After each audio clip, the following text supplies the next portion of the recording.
Hello, જય માતાજી, જય શ્રી કૃષ્ણ. મિત્રો, આજની સ્ટોરી શરૂ કરીએ પહેલાં જો તમને વિડીયો પસંદ આવે તો લાઈક અને શેર કરી દેજો.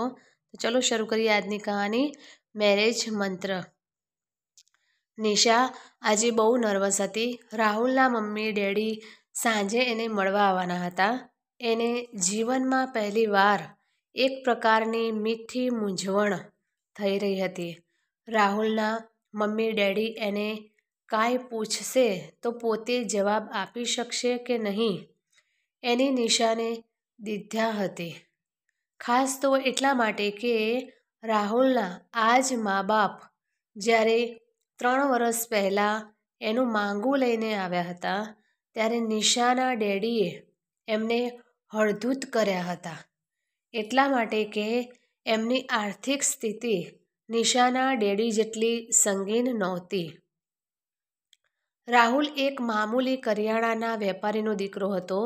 જ્યારે નિશા 3 શહેરોમાં બધા મળીને 13 મોટા મોટા મોલ ધરાવતા કરોડપતિ પંકજભાઈ પારેખની લાડકી પુત્રી હતી. રાહુલ અને નિશા વચ્ચે કોલેજ કાળથી મૈત્રી હતી. રાહુલના ધીર ગંભીર અને સાલસ સ્વભાવ અને ઊંચા આદર્શો ઉપરાંત તીક્ષ્ણ બુદ્ધિમત્તાને કારણે નિશા ક્યારેય એના તરફ આકર્ષાઈ એનું એને ભાન ન રહ્યું. કોલેજના પ્રથમ વર્ષમાં બંને વચ્ચે છાશવારે મતભેદો થતા એનું કારણ કદાચ નિશાનું પોતાના રૂપ અને પૈસાનું અભિમાન હતું. તોરમાં ને તોરમાં એ ક્યારેક રાહુલને બધાની વચ્ચે ઉતારી પણ પાડતી. પરંતુ રાહુલ ક્યારેય આવા નાના નાના પ્રસંગોને ગાંઠે બાંધતો નહીં. એ જેટલો ભણવામાં હોશિયાર હતો એ સ્વભાવથી પણ ઉદાર પણ હતો. એટલે જ ક્લાસના બધા વિદ્યાર્થીઓ એને માનની નજરે જોતા. નિશા ભણવામાં ઠોઠ નહોતી પણ આળસુ હતી. એને કોલેજમાં લેક્ચર ભરવાનો અને ચોપડી હાથમાં લઈ વાંચવા બેસવાનો બેહદ કંટાળો આવતો. યુનિવર્સિટીની એક્ઝામ સિવાય એ કોલેજની કોઈ એક્ઝામને ગંભીરતાથી નહોતી લેતી. આખું વરસ ઠાઠાઠૈયા કર્યા બાદ એ ફાઇનલ એક્ઝામમાં 2 મહિના પહેલાં વાંચવાનું શરૂ કરતી. ગોખણપટ્ટી કરીને એ પરીક્ષાની તૈયારી કરતી અને મેથ્સ કે સ્ટેટિસ્ટિક જેવો અઘરો વિષય હોય તો ભણવા માટે રાહુલ પાસે પહોંચી જતી. દર વર્ષે કોલેજમાં ફર્સ્ટ આવતો રાહુલ પોતાના બિઝી શેડ્યુલમાંથી સમય કાઢી નિશાને ભણાવતો. એના જોરે નિશા ફાઇનલ પરીક્ષાની કસોટીમાંથી પાર ઉતરી જતી. એ ગ્રેજ્યુએટ થઈ એમાં રાહુલ અગત્યનો ફાળો હતો. નિશાને આજે પણ બધું જ યાદ હતું. ગ્રેજ્યુએશન બાદ રાહુલ IIMમાં જોડાવા કેટની તૈયારીમાં લાગી ગયો હતો. જ્યારે નિશાએ આગળ ભણવાનું માંડી વાળ્યું હતું એને મન તો ગ્રેજ્યુએટ થવું જ મોટી વાત હતી. માલેતુજાર પિતાની દીકરી હોવાને કારણે એને રાહુલની જેમ પોતાની કરિયર બનાવવાની કોઈ ચિંતા નહોતી. એને બદલે લગ્નની ઉતાવળ હતી. એટલે નિશાએ રાહુલની અનિચ્છા છતાં એને ડેડી પાસે પોતાનું માંગું નાખવા મનાવી લીધો. રાહુલે આ જવાબદારી પોતાના સ્વભાવે રાંક એવા મા બાપને સોંપી. એમને મન દીકરાના સુખથી વિશેષ કાંઈ નહોતું. એટલે પંકજ પારેખ જેવા મોટા માણસ પાસે એની દીકરીનું માંગું લઈને જવાની પોતાની હેસિયત ન હોવા છતાં એમણે હિંમત કરી અને રાહુલને જેની બીક હતી એવું જ બન્યું. પંકજભાઈએ એના પિતા જયસુખલાલ અને માતા જયાબેનને ઘરને બદલે પોશ ઓફિસમાં જ મળવા બોલાવ્યા. એક ચતુર અને ખંધા બિઝનેસમેન હોવાને નાતે પંકજભાઈ જાણતા હતા કે જયસુખલાલ અને જયાબેનને મારા બંગલે મળવા બોલાવીશ તો પુત્રી નિશાની શરમે મારે એમની કમને આગતા સ્વાગતા કરવી પડશે અને મારે એમને જે કહેવાનું છે એ કહી નહીં શકું. એટલે એમણે ઓફિસમાં પોતાની કોન્ફરન્સ રૂમમાં જ મીટિંગ રાખી. જયસુખલાલ અને જયાબેન તો પંકજભાઈની centrally air conditioned corporate office જોઈને ડઘાઈ જ ગયા. પંકજભાઈનો વિશાળ સ્ટાફ અને એમનો ઠાઠ જોઈને એમની જીભ જ સિવાઈ ગઈ. બંને એપોઇન્ટમેન્ટના ટાઈમની 20 મિનિટ પહેલાં જ પહોંચી ગયા હોવા છતાં પંકજભાઈની સેક્રેટરી એમને બહાર રિસેપ્શનમાં પોણો કલાક બેસાડી રાખ્યા. અનુભવી જયસુખભાઈએ સમજતા વાર ન લાગી કે આ બધું પંકજભાઈની સૂચનાથી થઈ રહ્યું છે. ભલા ભોળા ગૃહિણી જયાબેનને આવી બધી સ્ટ્રેટજીઓ ક્યાંથી સમજાય? ખેર, પોણો કલાક અધ્ધર શ્વાસે બેસી રહ્યા બાદ એક પ્યુન બંનેને કોન્ફરન્સ રૂમ તરફ દોરી ગયો. ખાસ્સા લાંબા રૂમની વચ્ચોવચ્ચ એક લાંબુ ગ્લાસ ટેબલ હતું અને એની ફરતે લાલ રંગની ખુરશીઓ હારબંધ ગોઠવાયેલી હતી. પંકજભાઈ એક મોટી રિવોલ્વિંગ ચેરમાં બેસી ફોન પર પોતાના સ્ટાફને એક પછી એક સૂચનાઓ આપી રહ્યા હતા.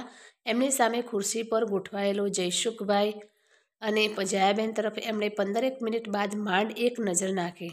હા તો બોલો, શું હતું? You know I am busy up to neck, so please Hari up. એ તો સાહેબ અમારા દીકરા રાહુલ અને તમારી દીકરી નિશાની વાત કરવી હતી. આપણા બંને છોકરાઓ એકબીજાને 4 વર્ષથી ઓળખે છે અને હવે મેરેજ કરવા માંગે છે, એટલે તમારી સાથે. જયસુખભાઈ માંડ ત્રુટક શબ્દોમાં આટલું બોલી શક્યા. પંકજભાઈએ એમનું છેલ્લું વાક્ય પૂરું ન થવા દઈને પોતાનું લેક્ચર ચાલુ કરી દીધું. નિશા તો હજી છોકરું છે. એની ઉંમર જ શું છે? 21 વર્ષની ઉંમર કાંઈ પરણવાની ઉંમર છે? અને હું તમને પૂછું છું, શું નામ તમારું? ચાલો, જે હોય તે. છોકરાઓ તો આવું બધું બોલ્યા કરે, પણ આપણે વડીલોએ તો પ્રેક્ટિકલ થવું પડે ને. લગ્ન એટલે કાંઈ ઢીંગલા ઢીંગલીના ખેલ થોડા જ છે. એ તો સાહેબ, રાહુલે કહ્યું કે નિશા હવે આગળ ભણવા નથી માગતી, એટલે એને મેરેજ કરી લેવા છે. રાહુલે કહ્યું, અને તમે માની લીધું? તમારો દીકરો હજુ તો માંડ ગ્રેજ્યુએટ થયો છે. એ હજુ તમારી પાસે જ પોકેટમની માગતો હશે નહીં? એટલે મેરેજ પછી મારી દીકરી પણ પૈસા માટે તમારી સામે હાથ ફેલાવીને ઊભી રહેશે. સાહેબ, એ મા વગરની છોકરીને મેં આજ સુધી ફૂલની જેમ સાચવી છે. મારી પોતાની સામે પણ હાથ ફેલાવવાની નોબત એના માટે આવવા નથી દીધી. એના એકાઉન્ટમાં 5-7 લાખની બેલેન્સ પડી જ હોય. મેં ક્યારેય એને પૈસાનો હિસાબ પૂછ્યો જ નથી. તમારા ઘરે આવીને નિશા પોતાની આવી લેવિશ લાઈફસ્ટાઈલ જાળવી શકશે? હજુ તો એની મોજ મજા કરવાની ઉંમર છે. મેં એને કાલે જ કહ્યું કે તારી બહેનપણીઓ સાથે એકાદ વર્લ્ડ ટૂર કરી આવ. આ મેરેજમાં શું રાખ્યું છે? પંકજભાઈ હજુ લાંબુ ચલાવત, પણ જયસુખભાઈ વચ્ચે જ ઊભા થઈ ગયા. સમજી ગયો સાહેબ, તમારી વાતનો સાર સમજી ગયો.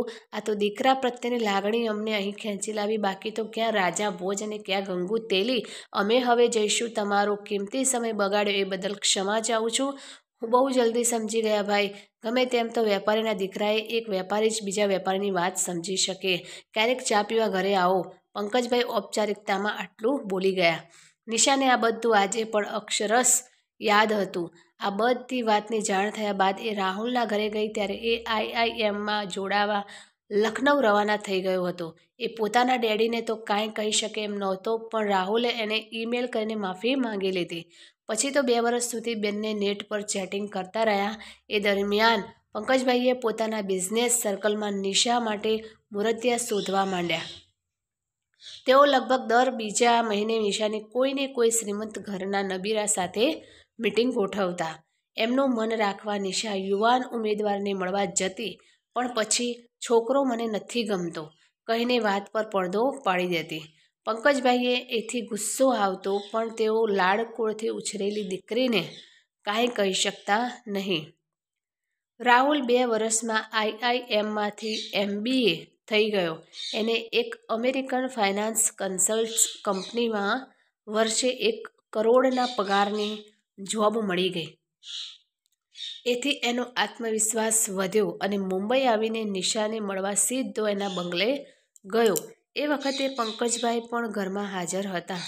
એમણે રાહુલ સાથે લગભગ અડધો કલાક અલક મલકની વાત કરીને જાણી લીધું કે એનું ભવિષ્ય બહુ ઉજ્જવળ છે. એમનો રાહુલ વિશેનો મત તો બદલાઈ ગયો હતો, પણ મનમાં પ્રશ્ન હતો કે એના મા બાપ શું ભૂતકાળના પેલા કડવા પ્રસંગને ભૂલી શકશે ખરા? 3 વર્ષમાં ઘણું બધું બની ગયું હતું. પંકજભાઈને મળીને રાહુલ નિશાના રૂમમાં ગયો. એણે જોયું કે એના આગમનનો નિશાના ચહેરા પર ઉમળકો હતો, પણ સાથોસાથ એક પ્રકારનો ભય અને ખચકાટનો ભાવ પણ હતો. થોડી વાર બાદ નિશાએ પોતે જ એનો ખુલાસો કર્યો. રાહુલ, આપણી વચ્ચે ઘણું બધું બદલાઈ ગયું છે. તું હવે હાઈલી ક્વોલિફાઈડ પ્રોફેશનલ બની ગયો છે અને હું એક એવરેજ ગ્રેજ્યુએટ છોકરી. તને મારી બીજી પણ એક અગત્યની વાત કરવી છે.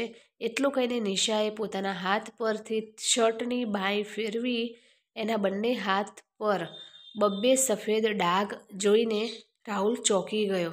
નિશાએ એને કોડના સફેદ ડાઘ નીકાળવાની વાત કરી.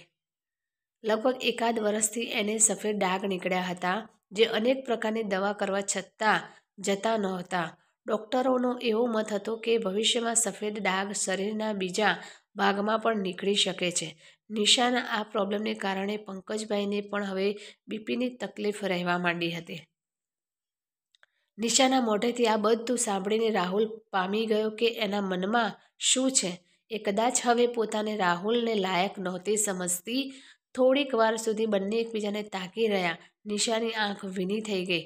રાહુલે પોતાના હાથ રૂમાલથી એના આંસુ લૂછ્યા અને પછી નિશાનો હાથ પોતાના હાથમાં લઈ કહ્યું, નિશુ, હું તારા મનમાં ચાલતી ઉથલ પાથલ સમજી શકું છું, પણ તું મને એક સવાલનો જવાબ દે કે તારે બદલે મને આવા સફેદ ડાઘ નીકળ્યા હોત તો તું મને મૂકીને કોઈ બીજા સાથે લગ્ન કરી લેત? આપણે માત્ર શારીરિક દેખાવને કારણે એકબીજાના પ્રેમમાં છીએ અને આપણા મેરેજ પછી આપણા બંનેમાંથી કોઈને શારીરિક વ્યાધિ આવ્યો હોત તો? Come on, forget it. પ્રેમમાં પડ્યા ત્યારે આપણી વચ્ચે કોઈ શરત નહોતી, તો હવે શા માટે? નિશુ, એક વાત સમજી લેજે કે હું લગ્ન કરીશ તો ફક્ત તારી સાથે જ, અને કદાચ તું ત્યાગ બલિદાનની ભાવનાથી પ્રેરાઈને લગ્નની ના પાડી દઈશ તો હું જિંદગીભર કુંવારો રહીશ. હવે અંતિમ નિર્ણય તું તારા પર છોડું છું. આટલું કહીને રાહુલ ઝડપથી નિશાનો રૂમ છોડી ગયો હતો. એના ગયા બાદ નિશાની આંખોમાં ગર્વ અને હર્ષના આંસુ આવી ગયા હતા. નિશા, તારે તૈયાર નથી થવું? સાંજ પડવા આવી. હમણાં જયસુખભાઈ અને જયાબેન આવી પહોંચશે. બેટા, તું આખો દિવસ બેઠી બેઠી શું વિચાર કર્યા કરે છે? પંકજભાઈ ઓફિસેથી આજે વહેલા આવી ગયા હતા. એમણે નિશાને ફ્લેશબેકમાંથી બહાર લાવવાનો પ્રયાસ કર્યો. ખુશીની ઝૂમી ઉઠેલી નિશા પંકજભાઈને વળગી પડી. ડેડી, આઈ એમ અ બીટ નર્વસ. રાહુલે એના મમ્મી પપ્પાને મારા વિશે બધી વાત તો કરી હશે ને? કાંઈ છુપાવ્યું તો નહીં હોય? ના બેટા, રાહુલ કદી એવું ન કરે. તું નર્વસ છે અને હું આજે થોડો ગિલ્ટી ફીલ કરી રહ્યો છું. મેં આવા ઉમદા માણસોને ઓળખવામાં ભૂલ કેમ ખાધી? એનીવે, હું આજે જયસુખભાઈ અને જયાબેનને માફી માગીને બધું સમૂહસૂત્રું કરી લેવાનું છું. Nisha, I am very happy for you. આટલું કહીને પંકજભાઈએ નિશાના માથે હાથ ફેરવ્યો. અચાનક તેઓ રૂમની બહાર જતા અટક્યા અને પાછા ફરીને નિશાના ગાલે ટપલી મારી કહ્યું, તારો રાહુલ તો બહુ ઉતાવળો છે. ભાઈ, હું ઓફિસેથી ઘરે આવવા કારમાં બેઠો ત્યારે મારા સેલફોન પર એનો ફોન આવ્યો હતો.